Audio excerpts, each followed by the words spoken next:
Aren't you about ready to go home now?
Can't do it.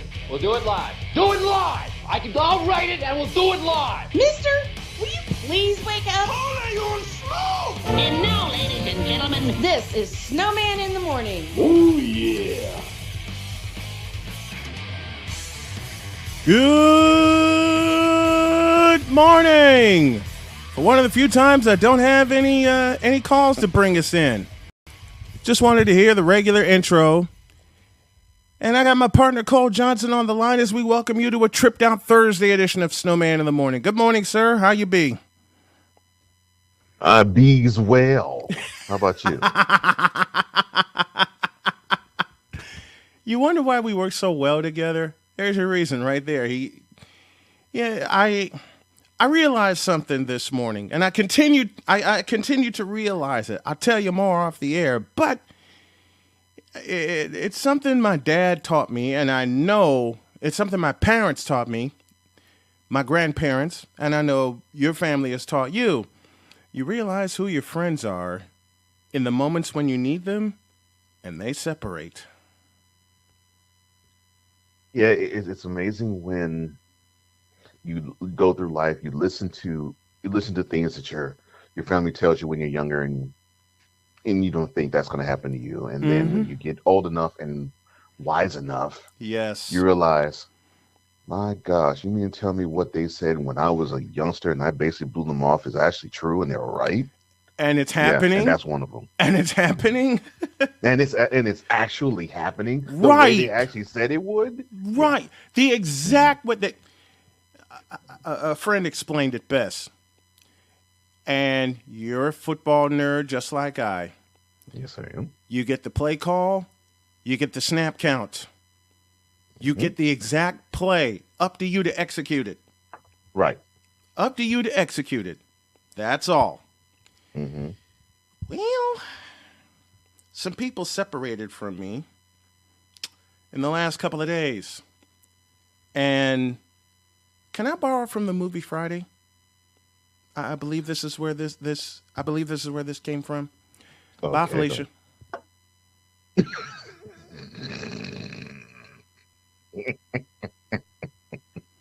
Of all the phrases that I was thinking I was going to hear, the last would be that reference from Friday. Well, it's funny. I haven't really gone through it recently because I think I went through a rash of it before the pandemic hit. Yeah, I really haven't gone through it since. Mm-hmm. But I had a friend of mine endure that recently, like about a month or so ago, where he basically had to do the bye Felicia to a friend of his that he thought was a friend. Turns out that that person stabbed him publicly in the back. Been there. Yeah. Been there. Well, I know tomorrow I will have a very dear friend of mine and Gary Rima, the voice of the Northern Iowa Panthers, on. We got a lot to talk about today. So let's get started. The Washington Commanders That's a wonderful name. Look, think of it. Think of it this way. You know, you can harken back to the '80s. You can put forth the video game on Atari 2600, and it would sell out, man. What in the world was Daniel Snyder thinking? I saw the uniforms, I saw the logo, and forgive my improper English, old teacher of mine, but in 3 words, I ain't impressed. I'm not impressed. Who the hell? The first coherent thought I had after just throwing gifs at work, saying "right," "really," and laughing, was, what was Daniel Snyder thinking? Because I'm looking at that name and I'm looking directly at him and I'm saying this is a straight up Daniel Snyder production. Because I cannot believe they actually decided to do a poll and say to the faithful in DC or its fan base, which name would you prefer of all the ones that we have to offer? This to me almost as if, and I really have to look at it this way, and I think you may agree with me in the way I was going to say this. Go with it. Now, he was bold 8 years ago in saying that he would never change the nickname. Never. And went so far to say, quote, and you could put that in bold letters and capitalize never with an exclamation point. Close quote. I remember that. Well, the advertisers that funded the Washington football team said, the name changes or we pull our money from you. And of course, 2 years ago, he decided to pull the nickname. They were the Washington football team for 2 full seasons. And I really do think that he sat probably the first of the 2 seasons. They were the WFT. Just sat, WTF, as you like to WTF. say. And I love when you say that, WTF. And I believe he lives in Silver Spring. He probably sat in the Silver Spring home and said, you know what? I'm going to screw everybody and just call them the Commanders. If they're going to be politically correct, I'm going to be politically correct all the way and just say screw all of them. And forget these other names that actually would make sense. Admirals, Armada, Generals. Forget those nicknames. No, I'm not. Red Hogs, Red Tails. Forget those nicknames. Or sticking to your word and keeping and never change it. Redskins. Well, I'll get to that in a sec. But I think if he just said, I'm going to screw everybody. You just call them too much a like politically me. Correct name. You think too much like me, and I love it. He said, I want to screw everybody and just call them a generic, politically correct name. And they can't say jack about it, except it sucks. And if they say it sucks, I don't give a crap. And I think he's been sitting on it for about 1.5 years. Now, as for the original name, he doesn't have. You already proved he doesn't have the balls to do it. But obviously, he must not be as rich as you think. He must not be, because if he was going to stick to his guns, the name would still be the same, and he would have seen the money fly, and he said, "I still got money," and keep going. But yeah, he is not as rich as he's not as wealthy as he proclaims. He's not as wealthy as he think, nor is he a stand-up guy. Well, he definitely is not that. That workplace culture is horrible. It is horrible. What have I here are my thoughts, and we start with this. What have I said about this name change? The name change is nothing but a fill in the blank for me. Oh. Because I'm smelling it. Smoke screen.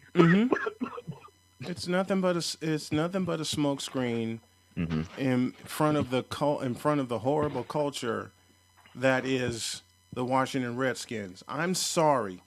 And I was talking with some friends last night, and they asked me my thoughts. I put my glasses on, and then I took them off, and I'm like, okay, I know I'm about to go in, so I'm taking off the glasses.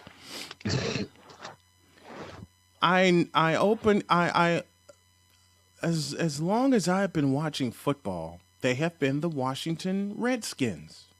Period. Yeah. They've been the Washington Redskins. Y'all want to bring race into the equation? Riddle me this. How come there were some black people at RFK Stadium in headdress, in war paint? Same ones rocking the stadium chanting, "We want Dallas. We want Dallas." What happened to them? Don't they get a say in it? Don't they get a piece of the don't they get a piece of the vote? As long as I've known them, it's been the Washington Redskins, and y'all are hearing it right here. I will not, unless I am specifically told by a network that tells me to, I will honor Washington Redskins. Okay, and I'm doing this from a fan standpoint. I want y'all to understand. I'm doing this from a fan standpoint. Because if you're going to come after the name Washington Redskins, and I got a piece to say about that in a moment. Why didn't you come after the Hogs? The name of the offensive line. Yeah.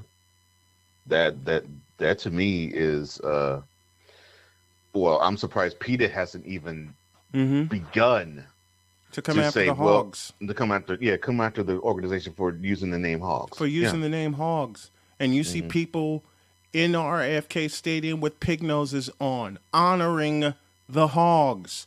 87 years, they've honored the name Redskins. Okay? 87 years, the District of Columbia and surrounding area have honored the name Redskins. Now, I say that with this understanding, and I've been around quite a few Indian groups, okay? If a team wants to use an Indian name, you put your nose in a book first and do your research and ask the most important question that Florida State continues to ask each and every year: how can we honor you and not make you look bad, for lack of a better phrase? Okay? They stripped Illinois of Chief Illiniwek. They told them to get rid of the Illiniwek logo without putting their nose correctly in Illinois business, saying, how do you honor them? Who do we speak to get this clarified? You, Daniel Snyder, erase 87 years of history just because a couple of sponsors threatened to take their funding away, which leads to my partner's point that you don't have as much money as you think you have, or you would have told FedEx to Fed off. Or you would have told PepsiCo, go PepsiCo somewhere else.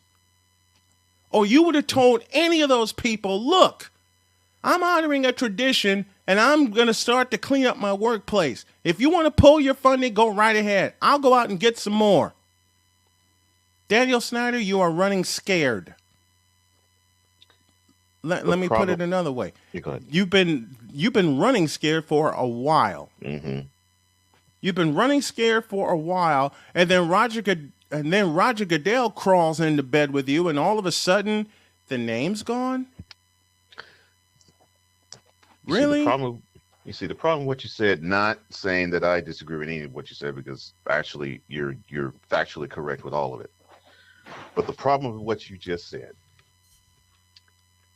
is the statement that you said that if he were to have actually had the nerve to say to sponsors that wanted to back away from the organization, I'm honoring a tradition, I'm cleaning up the workplace. Mm-hmm. Unfortunately, the name changes had to force him to do the latter. Clean up the workplace. Yeah, because the tradition that he held with the name seemed to mask for him the reason as to why the workplace got toxic. And it's utterly amazing to me that it took that for it to have a light shown on it. It took erasing tradition for this to happen. Yeah, that's the sad part. It took erasing tradition. Yeah. Doug Williams, Joe Theismann, Art Monk, John Riggins, Gary Clark, Ricky Sanders, the yellow and the maroon. And you know something else that prompted it? It was I won't say the group's name, but y'all know the group I'm talking about. It took them to put the heebie-jeebies into Dan Snyder. I won't say the group's name, but you know the group I'm identifying. It took that small group right there. It took that small group right there. And I'm letting it all out the closet today. Because I'm sick and tired of politics getting involved. I'm sick and tired of politics rearing its ugly ass head in sports. Sports is supposed to be a getaway, as my partner said very eloquently on an episode of On the Daily. Sports is supposed to be a getaway from the world for 2 to 3 hours. And now, for the most part, it ain't. Yeah, the world has bleeded into the sanctity of the sports realm.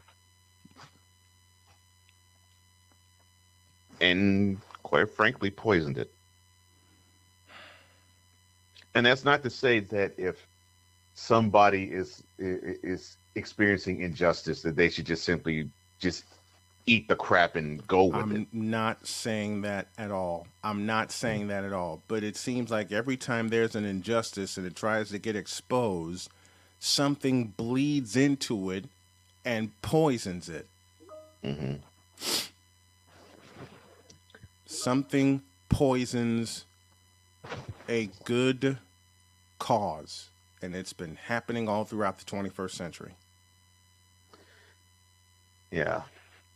And look, I'm outward with my dislike of the name, dislike of the nickname. Yeah. But I totally understand why. One, it was there, Yeah. and two, I totally understand why Snyder was dogmatic about it. Mm-hmm. You know, from the fan standpoint, I totally understand it. From now, from the analyst standpoint, I also understand it from a negative aspect why he hung on to it. Right. And I never even right when Jack Kent Cooke sold the team to him, I never really felt good about Snyder. Nor have I. And this is supposed to be a guy. He's a DC native. He professes himself to be a Commanders fan. God, it sounds so strange to say. Lifelong Commanders fan, and this happens. Yeah, and he is proceeded to basically undo his pants, squat in the middle of the facility wherever they are, which I think is Reston, Virginia, and crap on the floor. Mm-hmm. And then have the nerve after that to spread the crap all over the place. In the 28 years he's on this team, that is exactly what he's done. And it's sad. And it's absolutely sad. And it pained me to say that particular paragraph that I just spoke. Mm-hmm. Mm-hmm. It's one of the greatest franchises I have seen in all the sports. And it is one of the richest, even under Snyder's helm, it's one of the richest franchises in all the sports. Yet it's now one of the most maligned because of his leadership or lack thereof. Lack thereof. So y'all want to know my thoughts on the Commanders? There you go. It's weird for me to say. It was weird for me to say Washington football team. And you'll see more of the fan in me come out for a situation like this because I don't like politics and sports. And the NFL is littered with it. Littered. Yeah, it's littered with. It's on the doggone field. Well, all you have to do is look in every single owner's box. Mm-hmm. Every last one of them, and it's littered. But I will say this though, the gem that came out of the team being named Commanders is seeing the internet come and save the day, and so they put the face of Lionel Richie, Walter Orange, and William King of the Commodores, and basically named them the Commodores. Yep. I was like, yes. Yes, that's why I was like, I love it. The internet is undefeated. Ooh, I loved it. The I love internet seeing that. is undefeated. Oh Lord, I loved Little it. Washington Commodores. You gotta love that. Yes, You yes, gotta love that. I Let's take love a it. break. When we come back, we'll dive into Brian Flores. And boy, there is some ish to talk. Back in a flash. This is Mario Andretti. You know me as a race car driver, but I'm also a Meals on Wheels volunteer. I've raced against the sport's biggest personalities, but I've never met more vibrant, amazing people than the seniors served by Meals on Wheels. As a volunteer, you deliver a hot, nutritious meal and a friendly hello to someone just like your mother, grandfather, or next door neighbor. These seniors are inspiring people with incredible stories to share, and they love to see you. The smiles you get back are priceless. Delivering with Meals on Wheels is easy, and you don't have to drive like me for it to be quick. You can volunteer your lunch break once a week or just once a month. With 1 in 6 seniors facing hunger and many more living in isolation, your lunch break can make a real difference. So, America, let's do lunch. Volunteer your lunch break at americaletsdolunch.org. This message brought to you by Meals on Wheels America and the Ad Council. Right now, our country feels divided, but there's a place where people are coming together. I gotta tell you, I was nervous to talk to someone so different than me. Me too, but I'm glad we are. Love Has No Labels and One Small Step are helping people with different political views, beliefs, and life experiences come together through conversation, and it feels good. Wow, your story is so... Interesting? Yeah. When people actually sit down, talk, and listen to one another, they can break down boundaries and connect as human beings. At lovehasnolabels.com/one small step, you can listen to amazing, life-changing conversations and find simple tools to start a conversation of your own. I know one thing. This conversation gives me hope. It gives me a lot of hope too. Take a step toward bringing our country and your community together by having the courage to start a conversation at lovehasnolabels.com/one small step. A message from StoryCorps, Love Has No Labels, and the Ad Council. What is dedication? The thing that drives me every day as a dad is Dariana. We call him Day for short. Every day he's hungry for something, whether it's attention, affection, knowledge. And there's this huge responsibility in making sure that when he's no longer under my wing, that he's a good person. I think the advice I would give is you don't need to know all the answers. The craziest thing was believing that your dad knew everything. So as a dad, you felt like you had to know everything. You had to get everything right. It's okay to make mistakes. As long as it's coming from love, then, it kind of starts to work itself out. I want him to be able to sit back one day and go, we worked together, we did a good job. That's dedication. Find out more at fatherhood.gov. Brought to you by the U.S. Department of Health and Human Services and the Ad Council. Everyone knows what kindergarten is, but have you heard of kindergarten and transitional kindergarten? Virtual learning where you use a morning meeting to do so? Well, if you look up Miss Delicia on YouTube with Morning Meeting with Miss Delicia, that is where you find it. Here, children can learn about their names, what their names start with, the letters, circles, everything that we learned in kindergarten growing up, the kids can do now and can do it with Miss Delicia. Just go to youtube.com and search Miss Delicia, and when you do, and you put your child involved in this, do me a favor. Tell them Snowman sent you. Mister, how do you operate this Twitter thing or this Instagram thing or whatever the heck? You're supposed to know all this stuff. Are you kidding me? Did you not get the memo? Anyway, welcome back to the show. Can't wait. Oh, yeah. Okay. So there's some weather going on in the area. So we're going to cut bait at 9 a.m. instead of, we're only going to go for an hour instead of our usual 2 hours because there's, like I said, there's some sleet in the area. There's a storm coming, and I'm anticipating a lot of internet problems. So we're just not going to take the chance, and we're going to cut, and we're going to dismiss at 9 a.m. All right. Talk to me, Brian Flores. and his lawsuit against Mhm. the NFL. It's a brand new day, isn't it? Mm-hmm. You talk like a man who was going through a migraine at the moment. In terms of sports, you have no idea.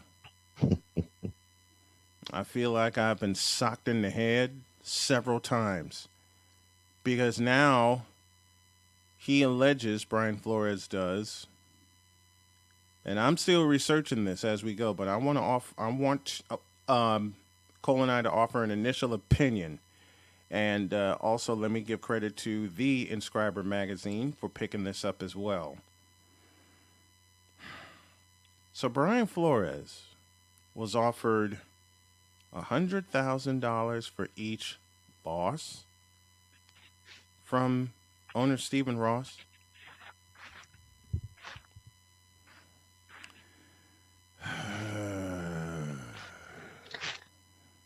You see here, it was funny you mentioned with the Commanders before the name change and the pulling of the last nickname that was used. The moment I saw this suit in the media, the flashpoint was racism. That was what flocked everybody to the news. Yep. But the fact that you mentioned what you just did, and I said this to many people, I'm like, the racism part, yeah, you can prove, but I don't think that's going to do much of anything. No, it's not. The part that I thought was really damaging was what you just read. The threat against competitive integrity. And to me, that was the part which made me say, yeah, if this is true, this makes me sit up and take notice. And when I listed all this, it was, I hate to say it this way, but I'm gonna say it anyway. There was a white guy who said, well, from the Dolphins, that isn't racism. I said, well, I didn't say it was racism from the Dolphins. And it's hard to prove because on the team in 2021, and correct me if I'm wrong, sir, they had a non-Caucasian starting quarterback. They had a non-Caucasian, which is black actually, non-Caucasian head coach. Correct. And they still now have an employee non-Caucasian general manager. Correct again. So if you were to say that the Dolphins owner Stephen Ross is racist, all they could say is, "Look who we hired in most prominent spots on our team," and that's killed. Yeah, that's killed. Done. So I said, the suit with the Dolphins with Brian Flores, it has nothing to do with racism. It's got to do with lack of competitive integrity because you're asking a coach to accept a bribe to tank, and so they can get a higher draft pick. Really? Yeah. $100,000 per loss. I thought a coach was hired to help his team win games, not lose and them. Get better. Yeah, I thought they were supposed to get better. Yeah. Okay. Now there's an argument out there saying he had a 7-game winning streak against mediocre teams. Hey, you play who's in front of you. I'm sorry, it doesn't matter. They're the NFL team. It doesn't matter. It's an NFL team just like you are. You play who's in front of you and you play to win. But to purposely try to lose, first of all, how do you engineer that? And second, my question to Brian Flores, why didn't you go to the team with it to really piss him off? Well, Brian Flores worked his magic and they won 7 in a row. Okay, it's documented. They back-to-back 10-win seasons, and yet Brian Flores gets the axe. Yeah. Now you bring this into the picture. I go back to it. $100,000 per loss. Per loss, ladies and gentlemen.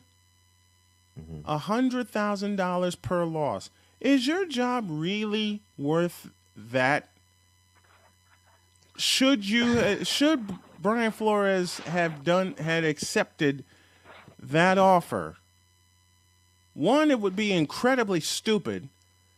Second, and I'm going to use a word not many people use, and you, my friend, as well as my wife, will get the joke therein.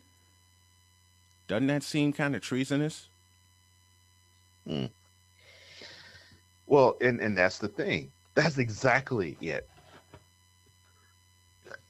And obviously, doesn't that seem very treasonous to you? Yeah. And seemingly this practice is allegedly commonplace. Because now Hugh Jackson has jumped on the train. Mm-hmm. And considering he coached the Cleveland Browns, I expect him to have some evidence to support this.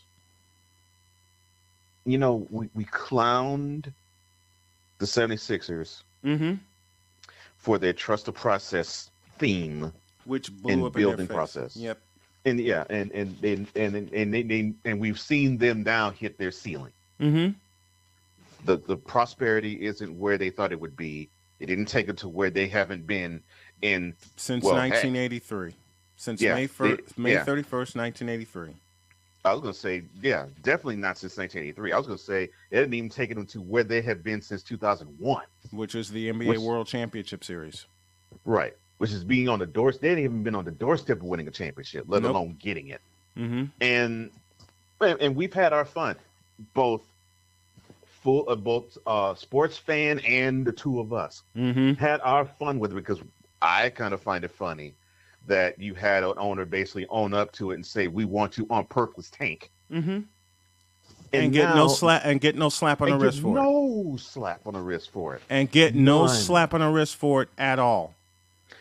Now we're actually seeing what trust the process really looks like if this is true. Because this is something to where you look at the owner and say, man, you're going to have to divest your interest in it, and you can't be majority owner anymore. You got to go. Stephen Ross has got to go. Okay? If this proves to be true, and I got a feeling it's going to be proven to be true, then Stephen Ross is out of there. The Cleveland Browns are going to be in even more shambles than they are now. Oh, my gosh. The Philadelphia 76ers did this exact same thing. Openly admit that they're tanking, and not one punishment. No. Not one. No. Okay. Just overall praise of bringing the team from absolute zero to contender. That's the only thing the Sixers brass has received in doing the exact same thing that Flores is accusing Ross of doing. And I 100% agree with you. The stuff with the Broncos, because I heard what was up with the Broncos. Yep. Stuff with the Broncos, that has some merit, but that's going to be hard to prove. The stuff with the Giants is going to be easier to prove. And let me weigh in on that. When you're being texted by Bill Belichick, and Bill Belichick deserves some punishment too for this bullshit. Yeah, because he basically spread personal business. Bill Belichick needs to be called to the carpet. All right? For texting Brian Flores, telling him congratulations, getting his hopes up, and this has happened to a lot of black people I know. Let me change that. This has happened to a lot of people I know. Okay? Yeah. This has happened to a lot of people I love. Cole and myself included. People call you saying, oh, you're the guy. You get your hopes up and you're ready to fly in and take care of business. And then, oh, I'm sorry. That was meant for somebody else. Why you dirty stirred? So I have a personal story about that. So I was a security officer about 16 years ago, and I did everything possible to become a shift manager. Yes. I mean, learned every position possible and did it flawlessly. And basically I would run a staff of 10 people. And I even had a chance to run all three shifts at one point, to actually get my foot wet and understand how to actually be a manager role, right? So yes. I did every single position. I managed every single shift, and I did this in about 3 months' time. So about month number 3, when I was starting to do that, the overnight manager left, and there was an opening. And for a month, that opening, everybody said that was going to be mine. Mm-hmm. Everybody said that position was going to be mine because they knew I worked hard, I busted my butt, and I knew what I was doing. Everybody felt that way. And then when the time came for the announcement to happen for me to be manager of that shift, someone else came in through the back door. And I could tell you how deflating that is personally, because it sucks. Even now, telling you this story almost 6 years later, it still sucks. Now I'm better because I'm in a better position, right? But and in another industry, but it still is a slap in the face when you put in your work, you put in the time, and you hear from somebody, yeah, about that position. Nah, you may be qualified for it, but I think we found somebody more qualified. Which they're not. And it turned out, and I like him. We got friends, and he wasn't. He wasn't. Which they're not, because it happened to me at Chicago State. One night I'm there setting up to do a radio broadcast. I see a bunch of students come in, and the game was already going. I had done my pregame, talked to the coaches, taped my interviews, ran said pregame, and I'm off and rolling in the first half. And I see these people setting up next to me, and finally we came to a timeout, and I'm like, what are you doing? Oh, we're setting up to broadcast via WCSU. Wrong answer. I'm already on that. Right. I'm like, oh, we're doing video also as well as audio. Oh, that's foul. That's foul. I left and never came back. I don't blame you, bro. I left and never came back, and I had the coaches get a hold of me and tell me, we want you on the road with us. Because what we're hearing right now is not you. I'm like, thanks, but no thanks. Unless everything's paid for and I get a paycheck. No. Yeah. I did two road trips, I beg your pardon. I did 2 road trips with women's basketball on their dime in 18 years. 2. Okay? Now, what's all this got to do with what we're talking about in terms of Brian Flores and Bill Belichick and everything? There are situations where you can bust your ass and be the absolute best, and someone can still sneak in the back door. Yeah. Someone can still kick in the back door and walk right past you into what you had worked for. Yeah. That's exact. I feel you, Brian Flores. And that's why I feel him. Exactly. The alley with the Dolphins, to me, that's what woke me up. But seeing what happened with the text messages that was exchanged between him and Bill Belichick, it just personally endeared me to him. Because those text messages, they were exchanged 3 days before the Giants were scheduled to interview him. But they made a decision to hire Brian Daboll, the former offense coordinator for the Bills. They already said he was the head coach, already made up their mind, but they still wanted to go through the process of interviewing because they wanted to Brian satisfy interviewing Flores to satisfy and fulfill the a Rooney quota. Rule. To fulfill the quota known as the Rooney Rule. And that Rooney Rule needs to be abolished. Okay, I'm a person that works on merit. I'm a person that works on merit. Who is the best person to fulfill the position I need filled? That's how I've always operated, and that's how I will operate. Some of these professional sports franchises don't, and we're seeing it all come out. That's my problem right there. There we go. Right. That's golden sentence. Can I right say there. it again? Please say it again. Being a CEO, as are you, I want the best position. I want the position to be filled by the best candidate and the person who can do the damn job. Period. Man, woman, black, white, I don't care. I don't care. And I got something on the last segment to close the show that I kind of dove into yesterday, and I'm going to dive even deeper into it today. And Cole has a big smile on his face because I think he knows where I'm going to go. Mm-hmm. I'm a person of merit that works on merit, works with merit. What's the word you use? Oh, yeah, meritocracy. Mm-hmm. And I know I'm taking all kinds of shots, and my wife's laughing right now, and she knows why I'm taking these kind of shots. But let's say it real, okay? I'm a person that believes in merit. Can you do the job? If your answer is yes, come on in. If not, next candidate, please. And the problem with that is you were 100% correct. The Rooney Rule either needs to be abolished or it needs to be tweaked to the understanding that you can't do it just to fulfill a quota. And unfortunately, the way the NFL works, the latter I don't think will ever happen. Ever. They won't tweak it. They won't tweak it. And they just remind me of the year they introduced the rule because it seems recent to me. Yeah, the rule was introduced in 2003. And to prove your point that it doesn't work, at the time the rule was introduced, there were 3 non-Caucasian or black head coaches. Mm-hmm.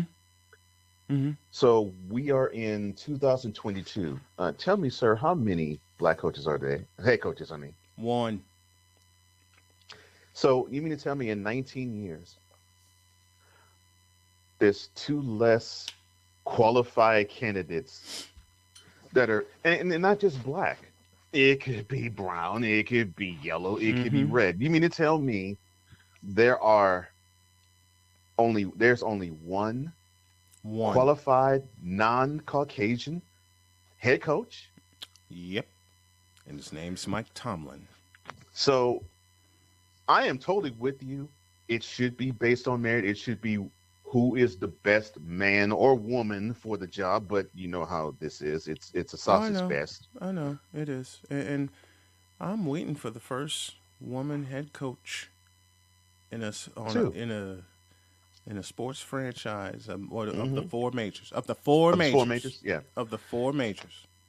It's ridiculous. We got it with the WNBA and Becky Hammond, but I was just hoping maybe she'll do her 5 years with Las Vegas, and then Texas the Alamo will welcome her with open arms.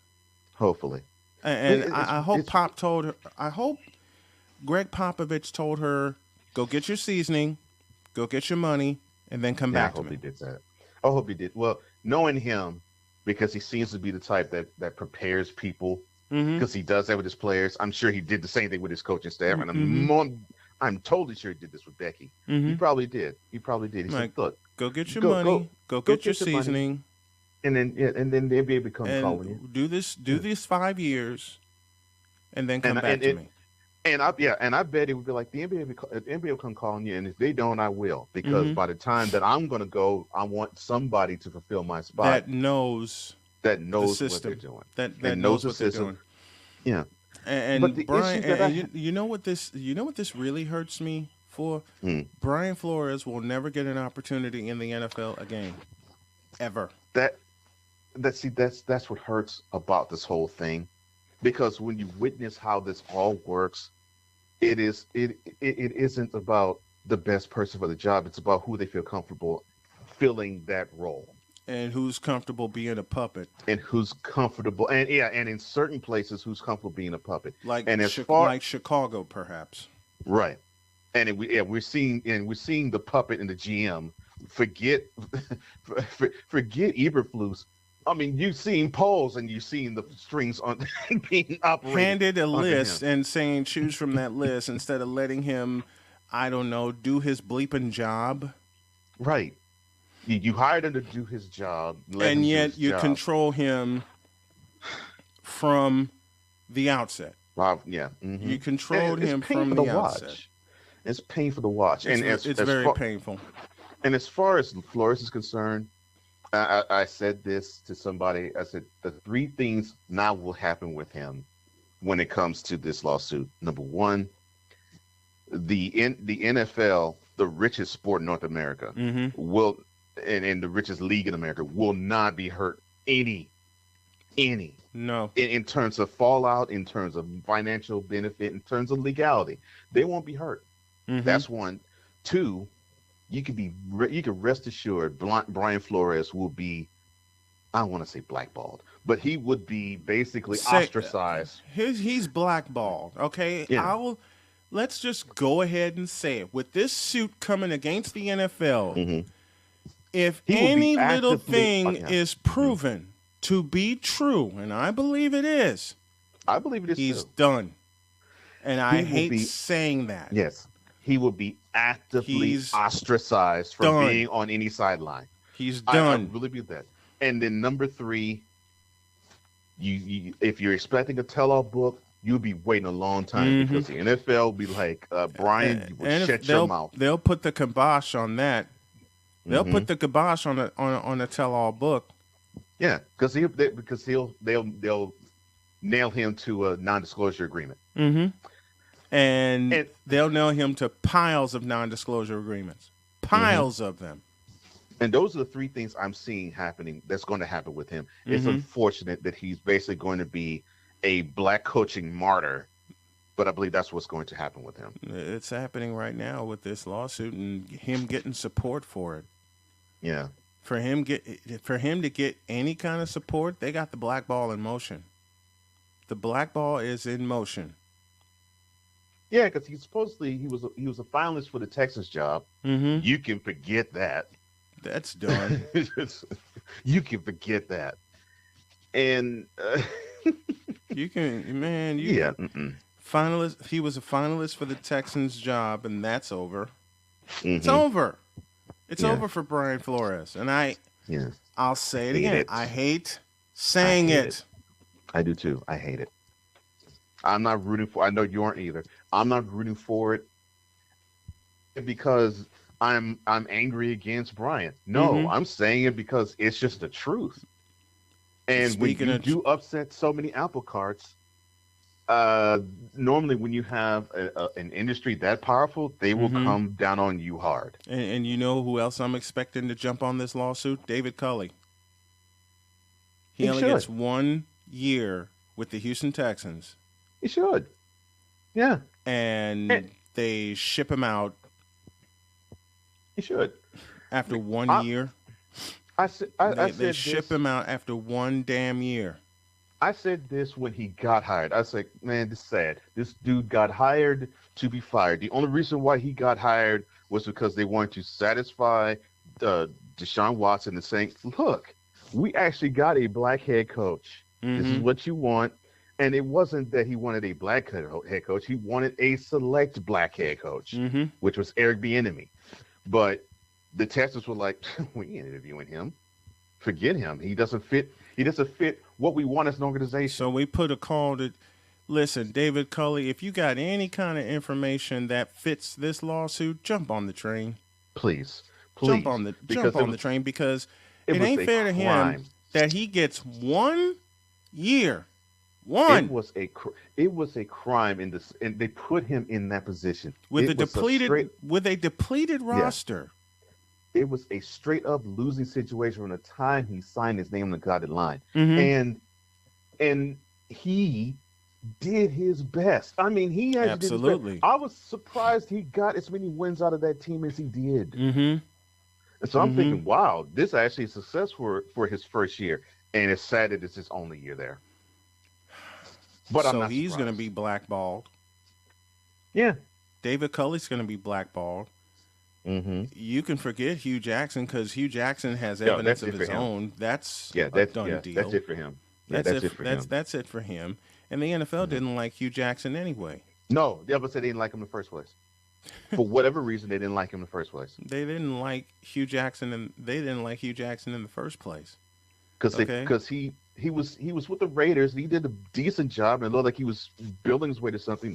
They got rid of him, and then he was with the Browns, and the Browns basically were like, "We suck." Browns gutted the roster, gutted the administration. Yeah. We suck. Do what you do, Hugh. And they left him to the Wolves. And made him left him to the Wolves and made him a scapegoat. They left him to the Wolves. That crap right there. That, and along with things such as Jim Caldwell. See, the last time the Lions had a winning record was when he was head coach. With Jim Caldwell. And he took them to the playoffs. Mm-hmm. And he got fired. Let's go back earlier in his career. Who did he take to the Super Bowl? The Indianapolis Colts. Yeah, the Colts. And people want to put it under the guise of, well, that roster was already built. Riddle me this. How about the roster that was already built in Tampa, and Tony Dungy gets unceremoniously booted for John Gruden? That's Tony's ring. And the very next year they win the Super Bowl. Yeah. That's Tony's ring. Well, I'm glad Tony got one with the Colts. I am too. I'm so glad Tony got one with the Colts. So it's just stupid to me. It is. It's absolutely stupid to me. Let me say this. I am in no way not aware of all the shenanigans that happen to, with, and around blacks. I am not unaware at all. Okay? What I am aware of is when they lean on it, especially in sports, and listen to my next 3 words, as a crutch. Yeah. Prove your ability first before you use that card. If you prove your ability and you're better than the person that's next to you that's not your color, yeah, then you can go ahead and cite it and use the card. And you know the card I'm talking about. But if you haven't proven yourself and use your skills in a job that you're fighting for, then get better and shut up. Right. Like, I'll go back to Jim Caldwell's situation. Mm-hmm. This is proof positive. So the last year he was on the sideline for the Lions, he won 9 games. Mm-hmm. And Matt Patricia, the former and now current defensive coordinator for the Patriots, run the team for 3 years. Mm-hmm. And in the 3 years he was there, he didn't win as many games as Caldwell did his last year. In his last year. That right there is proof. That right there is proof that even in coaching in the NFL, merit has no place. And it's unfortunate. It just seems like in society, and I'm going to close with this, it just seems like in society, merit has no place, period. And frankly, that pisses me off, especially in sports. When you're supposed to hire the best candidate for the job, allow me to say that again. You're supposed to hire the best candidate for the job, and yet what have I been told for the better part of 26 years? It's not what you know, it's who you know. I've been told that by so many people, and I still have the aim to prove people wrong. It's not who you know, it's what you can do. I've been doing this show, Snowman in the Morning, since 2013. I've been a sports talk host since 1995, off and on. So I have experience in what goes on. I have experience in production. I have experience more in audio production than video production. But I'll tell you something. There was a time in this industry when you learned something on the fly, you were able to apply it, and you were able to get hired. Doesn't matter the color, doesn't matter the race, the creed, whatever. Now in the 21st century, we have gone our separate ways from meritocracy. Why? Because society has been built to the point in the 21st century where if you fulfill a requirement that has nothing to do with your job, you're going to get hired. And you're going to feel like you've been guilted into taking a position because of your race, because of your color, and because of your creed, and not because of what it should be, which is your merit, your skills, and everything that goes with that. What you can do instead of who you are. What did Martin Luther King say? We should be judged not by the color of our skin, but the content of our character. And it seems nowadays, everybody, blacks, whites, whatever, are judged by the color of their skin instead of the content of their character. And this is especially true in sports. I've had so many people lay into me saying, you shouldn't talk bad about Lamar Jackson. He's a black quarterback. Well, he's not a black quarterback because he hasn't learned the position of quarterback because it's very poorly coached, in the immortal words of our good friend Jay Spivey, who will return on Mondays during Hour 2. Okay? What needs to happen is a shift in the paradigm back to meritocracy. But it's not going to happen because everybody is leaning on color or race or religion as a doggone crutch to get jobs in the sports industry or jobs in any industry. It needs to come back to merit. Can you do the job? Yes or no? If you can do it, great, you're hired. If not, next contestant, please. It should come down to that. And yet the sports world, especially the sports broadcasting world, has been minus meritocracy for the longest time. I've seen it happen. Cole and I have been a victim of the lack of meritocracy, and I know plenty more that have been the lack of meritocracy. That is why you see so many independent broadcasters, myself included, build their own. Cole Johnson included, build their own. Why? We're not going to get into the pipeline where we're going to get stuck in an area in the pipeline where everybody else comes out safely on the other side. So there needs to be a shift back to meritocracy. And it needs to happen soon, especially in sports. Yeah. Because if you don't see it in front of you, the shift that's going on, and I'm talking to everybody. I talk to my wife about this on a near daily basis. When I tell them a network has dropped me, she says, well, they don't like your work because they can't do your work. They can't be who you are. You know, she'll come up behind me and give me a kiss and say, you're one of a kind. The Snowman brand is out there. When she said that to me 2 years ago, when she said that to me 2 years ago, when the pandemic hit, and I'm going, all right, how am I going to get this out there and get some sponsors? What do I do? Do I change the name? And she halted me right there. And for those of you who know me, you have seen my wife, Jody. Okay? You want to talk about a marriage made in heaven? There you go. You can cite all the reasons you can think of. But Jody is my partner in crime, okay? And the crime against us is not being given a fair shake and not being given a fair chance in what we want or need to do. And in many cases, have to do. There's the problem. Yeah. And for those who want to know why Brian Flores is putting forth a case, and he filed it in a Manhattan court. What Brian said just a few minutes ago. That's why, because he, just like him, just like Brian, just like me, we're seeing in his sphere a section of sports, but we've seen it all in the totality of sports, both on the field and in media.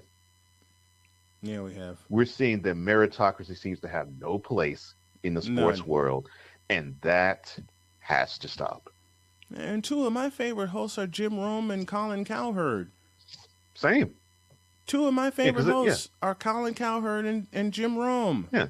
I love listening to them. I download the Colin Cowherd podcast every day. And I borrow from it saying, how can I get better? Shouldn't it be about that? Yeah. Shouldn't it be about how someone can get better? Whatever happened to blind faith? Okay, you want to talk meritocracy? How about this? Whatever happened to blind faith? Someone just having the blind faith and saying, you know what? I think you can be our anchor. We'll show you what you need to do, and we will take it from there. We'll take a couple of duties off of your shoulders and let you concentrate on what you know. I had a network that planned to do that for me last year, but then I got sick. You know what that same network did? Well, we hope you find someone that'll pick up your show. Oh, yeah? Bite me.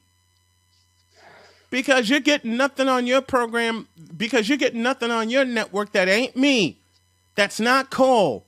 That's not us being together and entertaining you for, well, today's 60 minutes due to the weather, 120 minutes on a 5-day basis. You know, Cool McCain just said, if you're going to pick up my show, you better come correct. 100. And coming correct means a contract, an advance, and all the figures on the table. That's what Cole and I are going to find. And we're going to find it by the summer. And all the autonomy to do the content that we want and should do. Mm-hmm.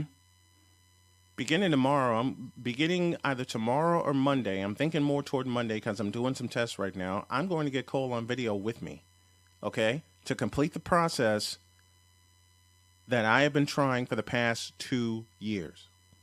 I had a network, Tobacco Road Sports Radio, that aired my show twice a day, 5 days a week. You know how much that hurt? That I had to pull my show mid-stride? Oh, I'm sure it hurt a lot. It did hurt. But when you realize you're not getting what you're worth, when you realize you are not getting what you're supposed to get, in the immortal words of my beloved Dr. K, when you're not getting what you're supposed to get, then you have every right to pull your content from a station that only sees you marginally. Yeah. And then it doesn't hurt quite so much. Nope. The day I pulled my show from their station, A, I have felt great because of it. B, my wife and I drove to Tennessee and took the day off. You know, we went to pick up some rabbits to build our rabbitry. C, that's cool. I've had more fun going live since then and figuring out the best time. And this is the best time. But I will say it again. Except for YouTube and Real Wise Radio. And Real Wise Radio has been absolutely phenomenal to me. And I put the challenge out there, and I don't care. You want a piece of this? You better come correct with it. Amen to that. You better come correct with it, because the only thing I'm going to change is bringing someone on to hunt for sponsors. Not changing the time or the production or anything else. The only thing I will change with the production is I have Cole face-to-face with me, either via Zoom or StreamYard. And I'm going to test both tomorrow. I'm going to test both between tomorrow and Monday. So y'all better get ready, because these two black men are going to put it together and surprise all of you. And even folks in the black community have said to me, black men can't work together. Well, Cole and I have worked together for the past 3 months. Oh, happily. Very happily. It's not giving in to stereotypes.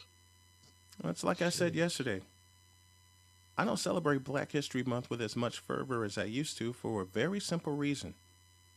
Black history is being made every day, every month, every year.